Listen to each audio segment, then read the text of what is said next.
Nanti orang ngomong. Aduh, ngomong apa di airnya? Bakal kafiran. Nah, itu makanya orang itu harus punya ilmu yang mengenai sholat, harus tahu rukun-rukun sholat. Yang pertama yaitu sholat. Oh iya, termasuk tadi ya ketika dalam keadaan sholat terus wudhunya terus batal, ya otomatis sholatnya batal. Ya, tadi yang sesuatu yang membatalkan wudhu, yaitu ya otomatis sholatnya batal dan harus diulang. Nomor kali tawafu lan tawaf. Tawaf itu mengelilingi Ka'bah sebanyak 7 kali. Dan bedanya nopo sholat kali tawaf. Kalau sholat ketika batal, ya itu diulangi dari awal. Tapi kalau tawaf, ya jadi satu-satunya ibadah haji, umroh itu yang harus dalam keadaan suci itu tawaf. Yang lain tidak suci tidak apa-apa, sa'i boten suci nggak apa-apa, wukuf boten suci nggak apa-apa, lempar jamaah umroh boten suci nggak apa-apa. Tapi tawaf itu harus suci karena tawaf itu sama dengan sholat, cuma bedanya mengelilingi Ka'bah, ya, mengelilingi Ka'bah. Nah, misalnya tawaf kok tiba-tiba batal, kentut misalnya. Nah, tinggal nanti kita keluar dari tawaf, ya area tawaf, wudhu. Kemudian kita melanjutkan putaran keberapa?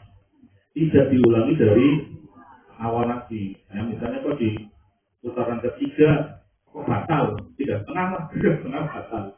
Jadi kita mencari sudut hajar aswad, putar lagi meneruskan 3, ya. Dan 3 lagi terus 4, 5, 6, 7. Ya. Nah, kalau di sana itu kita karena rukhsah, ya, rukhsah itu kita boleh berpindah mazhab karena saking penuhnya, saking desak-desakannya orang, berjuta-juta orang, nah kan kadang kan persentuhan antara laki-laki dengan perempuan itu kita boleh berpindah mazhab karena dalam keadaan darurat itu motor-motor. Tapi ketika kembali ke Indonesia atau tidak tawaf, itu ya berlaku hukum asalnya, ya, hukum asalnya itu. Oke. Dan tawaf itu semua baik tawaf wajib maupun tawaf sunnah. Tawaf wajib itu tawaf yang dilakukan untuk melakukan ibadah umroh maupun ibadah haji. Itu tawaf wajib. Tawaf sunnah, nah di sana itu tidak ada tahiyatul masjid. Jadi ketika datang di Masjidil Haram itu langsung tawaf saja 7 kali. Itu namanya tawaf sunnah. Ya. Bedanya apa? Kalau tawaf untuk pelaksanaan umroh itu harus berihram, harus pakai pakaian ihram. Tapi kalau tawaf sunnah itu tidak perlu pakaian ihram, tapi tetap harus suci. Nah, itu harus dalam keadaan suci. Ini kok ya bedanya sholat kali tawaf. Kemudian nomor 3 wa masul mushafi lan haram demek mushaf wa hamluhu lan haram gowo mushaf. Yang ketiga dan yang keempat ini gabung ini. Yang ketiga itu haram untuk menyentuh mushaf. Mushaf itu apa sih? Mushaf itu lembaran atau segala sesuatu yang mana segala sesuatu yang ada tulisan Qur'annya. Rapat ini gitu. Segala sesuatu yang ada tulisan Quran. Jadi tidak hanya lembaran, misal di papan tulis Bismillahirrahmanirrahim. Tidak ada tulisan lain. Mushaf itu menjadi mushaf, ya. Ataupun lembaran tulisannya Bismillahirrahmanirrahim. Qul huwallahu ahad. Mushaf ini jadi mushaf. Dan kita tidak boleh untuk menyentuh. Di sini tidak disebutkan membaca. Nah, kalau membaca itu tidak apa-apa malah. Oke. Paham ya? Jadi di sini menggunakan, di sini dijelaskan menyentuh dan membawa waham luhulan gowo, ya gowo. Misal kita dalam keadaan batal, tiba-tiba kita melihat lembaran Quran di bawah, tapi dalam keadaan batal. Kalau memang dirasa kok berbahaya, artinya darurat, barangkali nanti kentot atau lain, diambil aja. Ya, kemudian taruh di atas, itu tidak apa-apa. Ya, tidak apa-apa, tidak apa-apa karena memang dalam keadaan darurat. Ya. Tapi kalau memang sengaja itu tidak boleh itu. Ya. Bagaimana dengan HP? HP misalnya HP kan ada Qurannya ya, ada Qurannya. Nah, selama ada tulisan lain itu tidak masalah. Nah, yang dimaksud mushaf itu segala sesuatu yang di situ betul-betul Quran, Quran tok. Misal buku pelajaran, ya buku agama itu kan ada Arabnya itu nggak apa-apa, ya.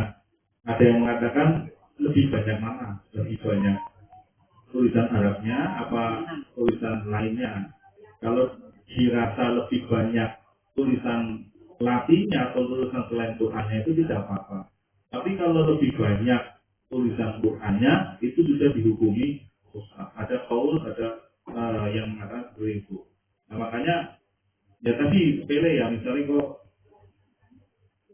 oh iya makanya sepele misalnya kok ambulan nulis Bismillahirrahmanirrahim itu mushaf sih sudah menjadi mushaf karena Bismillahirrahmanirrahim itu bagian dari Al-Quran ya. Misal tadi sobek ya itu ada yang mengatakan cara biar amannya itu ya dipendem atau dibakar. Kadang nyumbang ya, kadang kalau tinggal jalan itu gue bungkus goreng. Tapi asing ya, kadang LKS agama gue bungkus goreng. Nah, teman-teman undangan itu harus hati-hati nih. Ada Bismillahirrahmanirrahim dengan tulisan Arab. Baiknya Latin saja nggak apa-apa. Nah, kadang saya juga dulu pernah ditegur itu. Nah, bikin undangan ceritanya ya dulu itu ada dalilnya. Kamu Benjamin kan? Ini dalil hajinya itu undangan itu. Waduh malah nggak boleh. Ya untuk hati-hati kok ya, untuk hati-hati. Makanya kalau bikin undangan ya Bismillahirrahmanirrahimnya ya akin saja. Ya barangkali dikhawatirkan berundangan kesetel. Ya kan nanti malah kitanya yang dosa. Alhamdulillah gowo la yamassuhu illa mutahharun. Itu awasan itu kita tidak boleh menyentuh Al-Qur'an kecuali dalam keadaan suci. Itu dalam hal ini Bismillahirrahmanirrahim. Faslun utawi iki fasal wa yahrumu 'alal junubi wa yahrumu lan haram 'alal junubi ing atase wong kang junub niku orang yang sedang berhadas besar ya, jinabat ya, orang yang sedang berhadas besar tapi belum mandi wajib. Haram hukumnya satu asya'a apa 6 piro-piro perkara. Suci as-sholatu sisi sholat. Ngomong nggih. Wa tawafu lan tawaf. Nah ini. Wa masul mushafi lan demek mushaf. Wa hamluhu lan gawa mushaf. Wa lubtu fil masjidi. Wa lubtu ke maksude mokong sih apa? Oh gitu. Ya berdiam diri lah. Berdiam diri fil masjidi ing dalam masjid. Wa qiraatul Qur'an maca Qur'an. Nah, ini yang tidak bisa itu membaca Quran. Tapi kalau tadi batal wudunya nggak apa-apa baca Quran karena belum hadas besar, baru hadas kecil. Itu ya. Yang tidak boleh itu ketika berhadas besar itu qiraatul Quran. Termasuk hadas besar. Itu ya, nama ini menstruasi haid ya. Ya, itu mimpi basah berhubungan